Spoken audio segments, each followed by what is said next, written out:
اکنون مجاهدین امارت اسلامی در خط مقدم پنجشیر وجود دارد که اواخر ولسوالی اینا بسته و از این پیش ولسوالی رو خاص که باز از ولسوالی رو خانیست قریه رو خاص که از این بعد خود مرکز ولایت پنجشیر بازارک که به نام بازارک یاد میشه.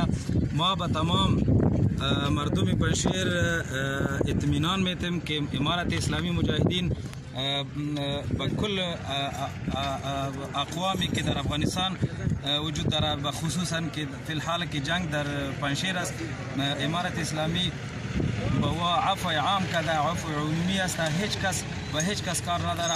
ما با اطمینان میتونم به مردم پنجشیر که بیاید در خانه خودشان بشیند، هیچ جای نرود، در کو بالا نشود و کسایی که در اینجا مسلح هستند در مقابل امارت اسلامی می جنگد با وام میگیم اطمینان میتونم که شما بیاید به امارت اسلامی تسلیم شوید.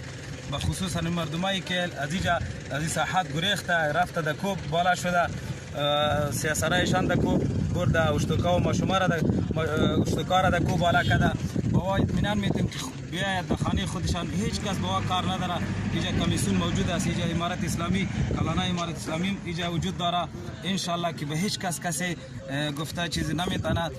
به همین خاطر اینجا که فی الحال رئیس کمیسیون ولایت پروان و مسئول نظامی ولایت پروان و همچنان معاون نظامی ولایت پروان و همچنان والی ولایت کاپیسا هم وجود داره که زیر قماندی از جنگ فی الحال دوام داره. شما میشنوید که اینجا صدای فیرا میآید و به مردم پنجشیر ما اطمینان میتیم که شما نروید از خانه نبرید، بیاید در خانه تان بشیرید.